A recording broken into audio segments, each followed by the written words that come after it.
A new international group was launched in January 2026. It is called the Board of Peace. The launch happened at the World Economic Forum in Davos, Switzerland.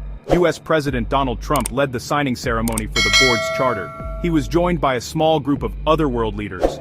The board was first imagined as a tool to help with a specific crisis. It was designed to oversee the rebuilding of Gaza. Stability, governance, demilitarization and reconstruction were central aims. The idea was a focused body for post-war reconstruction and security. A United Nations Security Council resolution backed the concept. Resolution 2803 welcomed a board to aid Gaza's post-war reconstruction. It authorized a temporary peacekeeping force to support that mission. This gave a clear, limited mandate anchored in international law, but what emerged in Switzerland was different, an 11-page charter. The document did not mention Gaza at all. That omission signaled a broader, less defined scope. The journey from a Gaza-focused plan to the Board of Peace was rapid.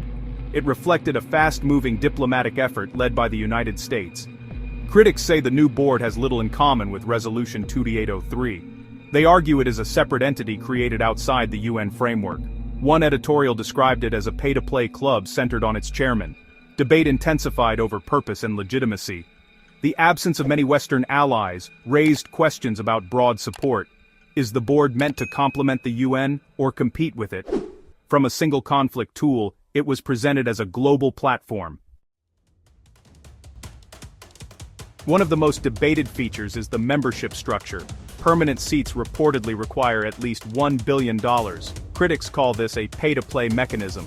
They argue it privileges wealthy nations and sidelines smaller powers. Unlike the UN's assessed system, membership at the board is effectively purchased. The board is US-led and voluntary, outside UN structures. This grants Washington significant control over agenda and priorities. Supporters say a smaller resourced group can act decisively. They argue it could avoid gridlock at the Security Council. Opponents question accountability and legitimacy. By early 2026, 19 of 62 invited states had signed. Signatories include Argentina, Turkey, and Hungary. Also, Bulgaria, Bahrain, and Kazakhstan, Kosovo, Qatar, and Armenia, Azerbaijan, Morocco, Paraguay, and Pakistan, among others. These states provide an initial base of support. Most key Western European powers stayed out. France declined to join. Germany also turned the invitation down. Italy said it needed more time to consider. Belgium voiced reservations, seeking a coordinated EU response. Denmark, Norway, Sweden and Slovenia said no. Slovenia warned it interferes with the broader order. Canada's case was notable. Initially invited, Canada was later uninvited. The withdrawal followed a Davos speech warning of great power rivalry. For a traditional middle power, the exclusion was significant. The leadership structure is a major flashpoint. The charter names Donald Trump as inaugural chairman. No fixed term limit is specified. That is unusual among international organizations. Critics fear it concentrates power in one person's hands. Supporters counter that consistent leadership enables action.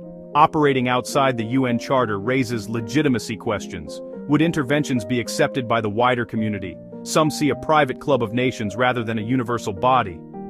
Others hope it could complement UN efforts where they stall. European leaders stress working through established forums. They worry the board could siphon legitimacy from the UN. Debate pits a rules-based system against a transactional model.